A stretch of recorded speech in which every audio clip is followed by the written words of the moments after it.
କାହାଣୀର ନାଁ ହେଲା ଅସନ୍ତୋଷର ରହସ୍ୟ। କାଞ୍ଚନପୁର ଦେଶରେ ସେତେବେଳେ ରାଜୁତି କରୁଥିଲେ ରାଜା ଶଶାଙ୍କ। ତାଙ୍କ ରାଣୀ ସୁନନ୍ଦା ଥିଲେ ଅତ୍ୟନ୍ତ ରୂପବତୀ। ରାଜା ରାଣୀଙ୍କର ସମସ୍ତ ଇଚ୍ଛା ପୂରଣ କରିବାକୁ ଚେଷ୍ଟା କରୁଥିଲେ। ବେଶ ପୋଷାକ ଓ ଅଳଙ୍କାର ପ୍ରତି ରାଣୀଙ୍କର ଆକର୍ଷଣ ଥିଲା। ତେଣୁ ରାଜା ଜଣେ କୁଶଳୀ ଓ ଜଣେ ଦକ୍ଷ ବଣିଆକୁ ରାଜ୍ୟ ଦରବାରରେ ରଖିଥିଲେ। ସେ ଦୁହିଁଙ୍କ ଭଳି ଶିଳ୍ପୀ କାଞ୍ଚନପୁର କାହିଁକି ଆଖପାଖର ଆଉ କୌଣସି ରାଜ୍ୟରେ ବି ନଥିଲେ। ପ୍ରତିବର୍ଷ ରାଣୀଙ୍କ ଜନ୍ମଦିନ ଖୁବ୍ ଜାକଜମକରେ ପାଳନ କରାହେଉଥାଏ। ଉଭୟ ଶିଳ୍ପୀ ଜନ୍ମଦିନର ଯଥେଷ୍ଟ ପୂର୍ବରୁ ରାଣୀଙ୍କୁ ନୂଆ ଶାଢ଼ୀ ଓ ନୂଆ ଅଳଙ୍କାର ନକ୍ସା ଦେଖାଉଥିଲେ। ସେସବୁ ଏତେ ଭଲ ହେଉଥାଏ ଯେ ରାଣୀ ସଙ୍ଗେ ସଙ୍ଗେ ସେସବୁ ମଞ୍ଜୁର କରିଦେଇଥାନ୍ତି। ଜନ୍ମଦିନ ପୂର୍ବରୁ କୁଶଳୀ ନୂଆ ଶାଢ଼ୀ ଓ ବଣିଆ ନୂଆ ଅଳଙ୍କାର ମାନ ପ୍ରସ୍ତୁତ କରି ଦେଉଥାନ୍ତି। ସାଧାରଣତଃ ସେସବୁ ସମସ୍ତଙ୍କ ଦ୍ୱାରା ଉଚ୍ଚ କଣ୍ଠରେ ପ୍ରଶଂସିତ ହେଉଥାଏ। ରାଜାଙ୍କର ଜଣେ ବାଲ୍ୟବନ୍ଧୁ ଥିଲେ, ତାଙ୍କ ନାମ ମହେନ୍ଦ୍ର। ରାଜା ଯେତେବେଳେ କୌଣସି ବିଶେଷ କାମ ହାତକୁ ନେଉଥିଲେ ବା କୌଣସି ବିଶେଷ ସିଦ୍ଧାନ୍ତ କାର୍ଯ୍ୟକାରୀ କରିବାକୁ ଯାଉଥିଲେ, ସେତେବେଳେ ସେ ମହେନ୍ଦ୍ରଙ୍କୁ ସେ କଥା ଜଣାଇ ଦେଉଥିଲେ। ମଜାର କଥା ହେଲା, ମହେନ୍ଦ୍ର ପ୍ରାୟ କୌଣସି କଥାରେ ପାଟି ଫିଟାଉ ନଥାନ୍ତି।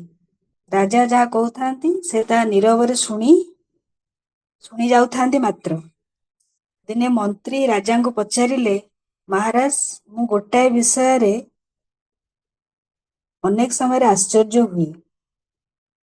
ଆପଣ ସବୁ ଗୁରୁତର କଥା ମହେନ୍ଦ୍ରକୁ କାହିଁକି କହନ୍ତି? ସେ ତ କେବେ କୌଣସି ପରାମର୍ଶ ଦେବାର ମୁଁ ଦେଖେ ନାହିଁ। ରାଜା କହିଲେ, ମହେନ୍ଦ୍ର ମୋର ବାଲ୍ୟବନ୍ଧୁ। ତା ମନୋଭାବ ମୁଁ ତା ମୁହଁକୁ ଅନାଇ ଦେଲେ ବୁଝିପାରେ। ପ୍ରୟୋଜନ ନହେଲେ ସେ କେବେ କଥା କହେ ନାହିଁ। ମୁଁ ତାକୁ ଯାହା କହେ ସେ ଯଦି ସେଥିରେ କିଛି ଭୁଲ ଦେଖନ୍ତା ତେବେ ନିଶ୍ଚୟ ମୁହଁ ଖୋଲି କହନ୍ତା। ଏହାର କିଛି ଦିନ ପରେ ରାଣୀଙ୍କର ଆସନ୍ତା ଜନ୍ମଦିନ ସକାଶେ ଦୁଇ କାରିଗର ପ୍ରସ୍ତାବିକ ଶାଢ଼ୀ ଓ ଅଳଙ୍କାର ନକ୍ସା ତଥା ନକଲ ନମୁନା ଆଣି ରାଜାଙ୍କୁ ଦେଖାଇଲେ। ରାଜା ସେସବୁ ରାଣୀଙ୍କ ପାଖକୁ ପଠାଇଦେଲେ, କିନ୍ତୁ ତାହା ରାଣୀଙ୍କ ମନୋପୁତ ହେଲା ନାହିଁ। ସେ ତାହା ରାଜାଙ୍କ ପାଖକୁ ଫେରସ୍ତ ପଠାଇଦେଲେ। ରାଜା ଦୁଇ କାରିଗରଙ୍କୁ ଡକାଇ ନୂଆ ନମୁନା ପ୍ରସ୍ତୁତ କରିବା ନିମନ୍ତେ ନିର୍ଦ୍ଦେଶ ଦେଲେ।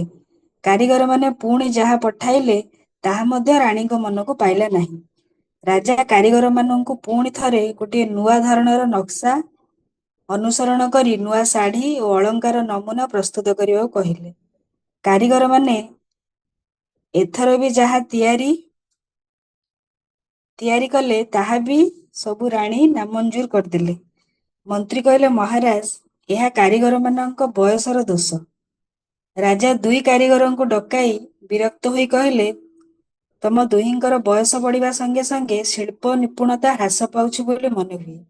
ତମମାନଙ୍କୁ ଦରବାରରେ ରଖି ଲାଭ କଣ? ତମେମାନେ ବା କଣ କରିବ? ଏହା ବୟସର ଦୋଷ। ଦୁଇ କାରିଗର ମୁଣ୍ଡ ତଳକୁ କରି ଚାଲିଗଲେ। ସେତିକିବେଳେ ମହେନ୍ଦ୍ର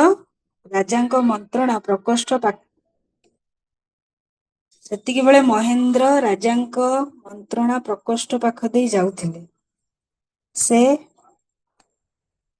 ଭିତରକୁ ପଶି ଆସି କହିଲେ, ରାଜା, ବୟସର ଦୋଷ ବୋଲି ଆପଣ ଯାହା କହିଲେ ତାହା ଠିକ୍। କାରିଗରମାନଙ୍କର ନିପୁଣତା ହ୍ରାସ ହୋଇନାହିଁ। ସେମାନଙ୍କୁ ଧମକ ଚମକ ଦେଲେ ଲାଭ ନାହିଁ। ସମସ୍ୟାର ଅସଲ କାରଣ ବୁଝିବାକୁ ଚେଷ୍ଟା କରନ୍ତୁ ଓ ଶାନ୍ତ ରୁହନ୍ତୁ। ରାଜା ବାଲ୍ୟବଧୂଙ୍କ କଥା ସସମ୍ମାନେ ଶୁଣିଲେ ଓ ଅନ୍ତଃପୁରକୁ ଯାଇ ରାଣୀଙ୍କୁ ଅବିକଳ ଭାବରେ ତାହା ଶୁଣାଇଲେ। ରାଣୀ ଅନେକ ସମୟ ଧରି ସ୍ତବ୍ଧ ହୋଇ ରହିଲେ। ତାଙ୍କ ଆଖି ସଜଳ ହୋଇଗଲା। ସେ କହିଲେ, ମହାରାଜ, ମୋର ଭୁଲ ହୋଇଛି।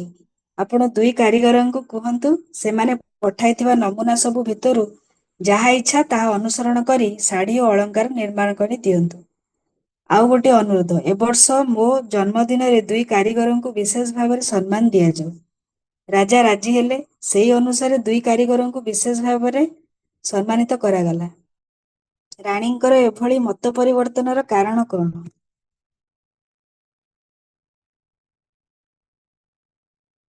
ଯେଉଁ କୁଶଳୀ ଓ କାରିଗରମାନଙ୍କ ଜିନିଷମାନ ସେ ବାରମ୍ବାର ପ୍ରତ୍ୟାଖ୍ୟାନ କରି ଦଉଥିଲେ, ହଠାତ୍ ସେମାନେ ଯାହା ଇଚ୍ଛା ତାହା ତିଆରି କରିଦେଲେ ସେ ପରିଧାନ କରିବାକୁ ପ୍ରସ୍ତୁତ। ଏହା କହିବା ରହସ୍ୟଜନକ ନୁହେଁ କି?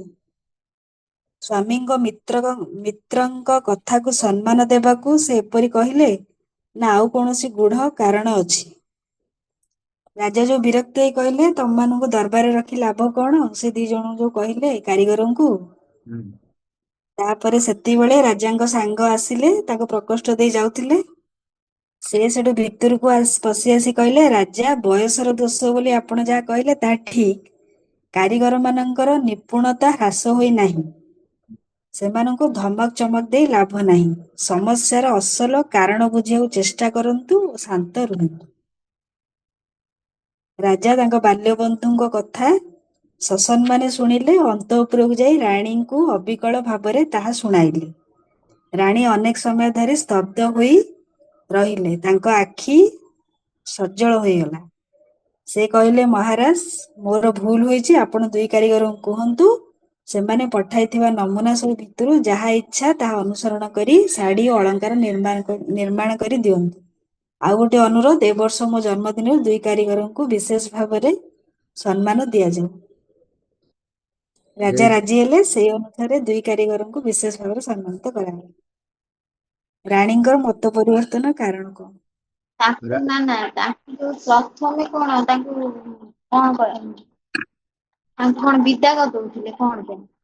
ରାଣୀଙ୍କର ଯୋଉ ପଦମର୍ଯ୍ୟାଦା ବା ସେ ଯୋଉ କ୍ଷମତା ରହିଛନ୍ତି, ସେଇ ଅହମିକାରେ ସିଏ ନାକଚ କରୁଥିଲେ। ସେ ଆହୁରି ଆଶା କରୁଥିଲେ ଅଧିକରୁ ଅଧିକ, ଏବଂ ତାଙ୍କର ଯୋଉ ଗୋଟେ ଅହମିକା ରହିଥିଲା, ସେଇ ଅହମିକା ରାଣୀ ବୁଝିପାରିଲେ ଏବଂ ସେ ଜାଣିପାରିଲେ ଯେ କଳାକାର ମାନଙ୍କୁ ଉତ୍ସାହିତ କଲେ ସେମାନେ ତାଙ୍କର କଳାଟିକୁ ଅଧିକ ପରିସ୍ଫୁଟନ କରନ୍ତି। ଧମକ ଚମକ ଦେଲେ ବା ଭୟଭୀତ କଲେ କଳାକାର ମାନଙ୍କ ପାଖରୁ ଭଲ ମିଳେ ନାହିଁ ଉତ୍ତର। ମାନେ ତାଙ୍କର କଳା ଭଲ ହୁଏ ନାହିଁ। ନା ଭୟ, ନା ତାଙ୍କୁ ନ୍ୟୁନ ମନେ କରିବା ବା ତାଙ୍କୁ ହତୋତ୍ସାହ କଲେ ସେମାନେ ତାଙ୍କର କଳାକୃତିକୁ ଉତ୍ତମ ଭାବରେ ପରିପ୍ରକାଶ କରିପାରନ୍ତି ନାହିଁ। ତାଙ୍କୁ ଆବଶ୍ୟକ ହୁଏ ପ୍ରୋତ୍ସାହନ ଏବଂ ଉତ୍ସାହିତ କରିବା ପାଇଁ। ଯେତେବେଳେ ସେ ମହାରାଣୀ ବୁଝିପାରିଲେ ନିଜର ଭୁଲଟି, ତାପରେ ସେ ଉତ୍ସାହିତ କରିବା ପାଇଁ କହିଲେ ଏବଂ ସେ ଜାଣିଲେ ଯେ ନିଶ୍ଚୟ ଏହି ପ୍ରୋତ୍ସାହନ ଏବଂ ଉତ୍ସାହିତ ବାଣୀ ଶୁଣିଲେ ତାଙ୍କର ପ୍ରକୃତ କଳା ସେମାନେ ପରିସ୍ଫୁଟନ କରିବେ। ତେଣୁ ସେ ମହାରାଣୀ ଏତକ କଥା କହିଲେ। ମା ଏ ଲେଖା ହେଇଛି, ରାଣୀଙ୍କ ମତ ପରିବର୍ତ୍ତନର ଗୂଢ଼ ରହସ୍ୟ ଅଛି। ମନ୍ତ୍ରୀ ଓ ରାଜା ଯେତେବେଳେ କାରିଗର ଦୁହିଁଙ୍କର ବୟସର ଦୋଷ ବୋଲି କହିଥିଲେ, ସେତେବେଳେ ସେମାନେ ଭାବୁଥିଲେ ଯେ ବୟସ ବଢିବା ସଙ୍ଗେ ସଙ୍ଗେ କାରିଗର ଦୁହେଁ ଶିଳ୍ପ ନିପୁଣତା ହରାଇଛନ୍ତି। ମହେନ୍ଦ୍ର ଆସି କହିଲେ ଯେ ବୟସର ଦୋଷ ନିଶ୍ଚୟ, କିନ୍ତୁ କାରିଗର ମାନଙ୍କ ନିପୁଣତା ହ୍ରାସ ହୋଇନାହିଁ। ତାଙ୍କ କଥା ରହସ୍ୟମୟ ନୁହେଁ କି? ରାଣୀ କିନ୍ତୁ ଏ ରହସ୍ୟ ଠିକ ବୁଝିପାରିଲେ। ସେ ବୁଝିଲେ ଯେ ସେ ନିଜେ ବୟସ୍କା ହୋଇ ଗଲେଣି। ବୟସର ଦୋଷ ଠିକ, କିନ୍ତୁ ତାଙ୍କ ନିଜ ବୟସର ଦୋଷ, କାରିଗର ମାନଙ୍କ ବୟସର ଦୋଷ ନୁହେଁ। ପୂର୍ବେ ଶାଢ଼ୀ ଓ ଅଳଙ୍କାର ତାଙ୍କୁ ଯେପରି ମାନୁଥିଲା, ଏବେ ସେମିତି ମାନିବ ନାହିଁ। ଏବେ ସେପରି ମାନିବ ନାହିଁ। ସେ କଥା ନ ବୁଝି ସେ କାରିଗର ମାନଙ୍କ ଦୋଷ ଧରୁଥିଲେ। ମହେନ୍ଦ୍ରଙ୍କ କଥା ତାଙ୍କୁ ନିଜ ଚେହେରାର ପରିବର୍ତ୍ତନ ବିଷୟରେ ଚେତାଇ ଦେଲା। ଏଇଟା ଦେଇଛି ଉତ୍ତର। ଆଜ୍ଞା ଆଜ୍ଞା, ଠିକ ମା। ଆମେ ଏଇଠି ରଖିବା।